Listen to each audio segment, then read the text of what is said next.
welcome back everyone, it's Easy. Hope everyone's weekend's going real well. If you check out this little banner right here, kind of odd thing, the CC Lure Anchor and Kill. For those of you that are new to Clash, that have just downloaded and are watching the series, what this is an important part of the game that pertains to the beginning of your raids. You'll notice that the clan castle has troops in it a lot of times. You know that you can load clan castle troops in your clan castle that can help defend your base. So what you want to do is you want to have a system in place to help pull the clan castle troops out, which we call the lure. You want to anchor down, and an anchor means that you'll pull the clan castle troops out and you'll pull them away from the rest of the defenses to an area on the base where you have control. You're no longer in the defense's mercy. And then once you anchor them down away from the defenses, you want to kill the clan castle troops. And there's a number of different ways we can do this. This first example was a war attack from Sable. This was a Town Hall 9 attack versus a Town Hall 10. We had already tried to attack the 10 and it had given us a really hard time. So we decided, okay, we're going to pull these clan castle troops out no matter what.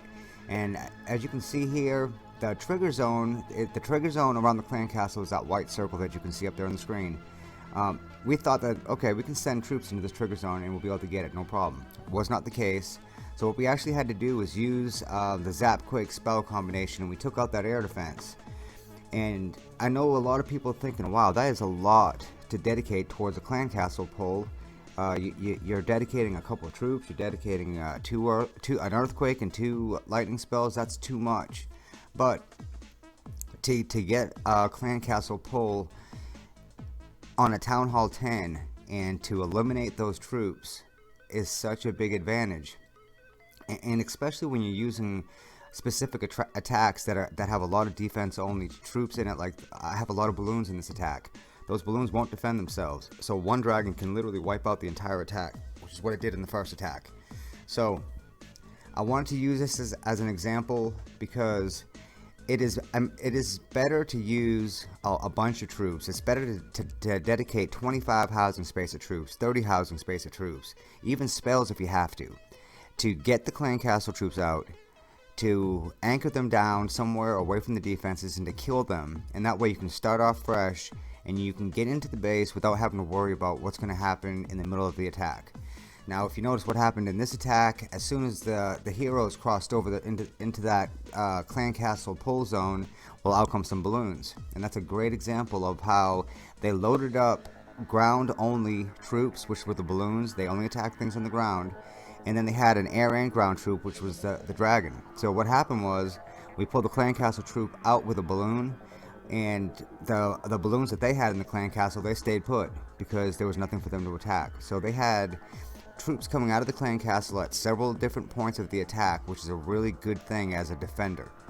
So that's something for you to keep in mind as you're loading up your clan castle. It may be better for you to load your clan castle with several smaller troops that may come out at different times, because there is an equation that's used to pull out the clan castle troops.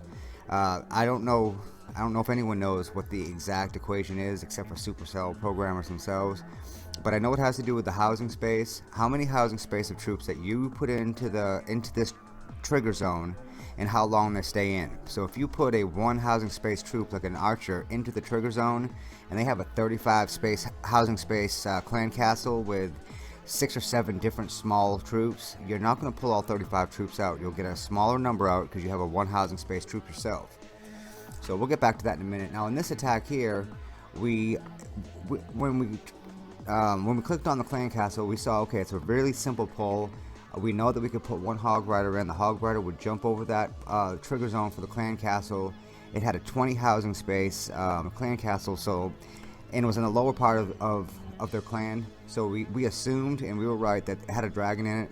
Now let me tell you what the disadvantage for having dragons in the clan castle. It's a 20 housing space troop, so anything will pull it out, because it can't just pull out 5 housing space of troops because it's got 20. That's it. So 1 archer would have pulled that dragon out.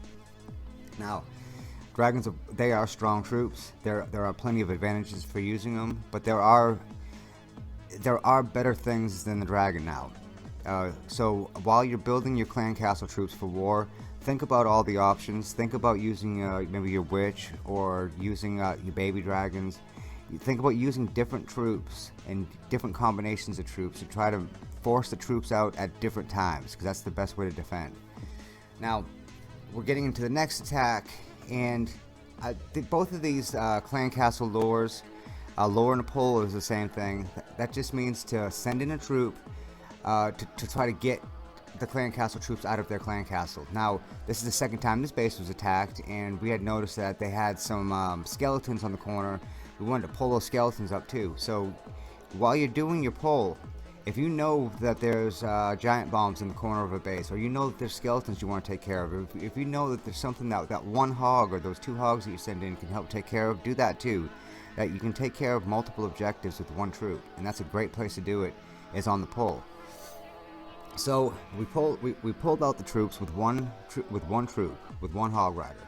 We anchored them down in the corner, and again, the anchor means that you're going to put a troop down away from the rest of the defenses, and as soon as the clan castle troop comes out and kills that hog, or the defenses kill that hog, it is going to go to the next troop that was put into the game, which in this case was the archer, and it's going to go after that archer until the archer is dead.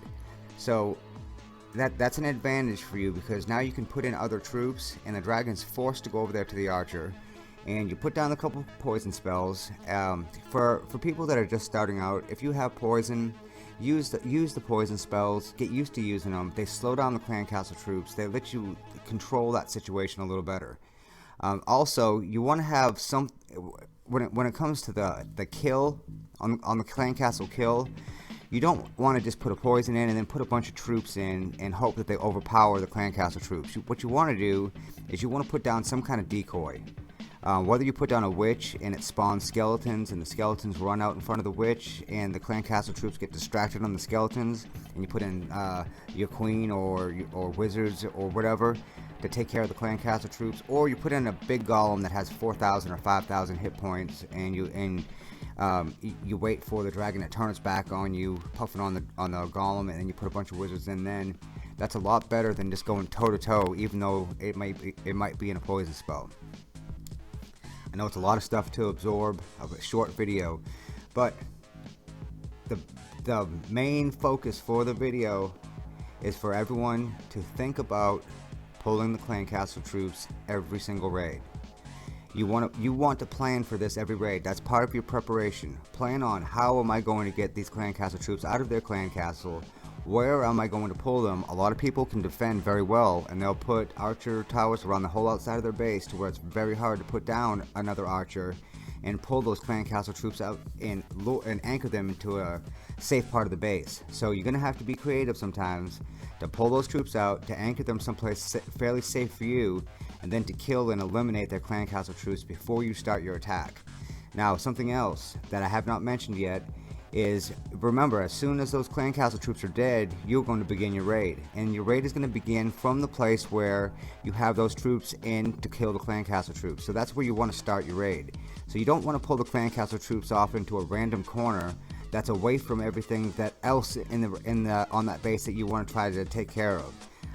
Remember, you're going to have objectives. Your objectives are to kill the queen, kill the king, trigger giant bombs if you're going to use hog riders, take care of air defenses if you're going to use balloons.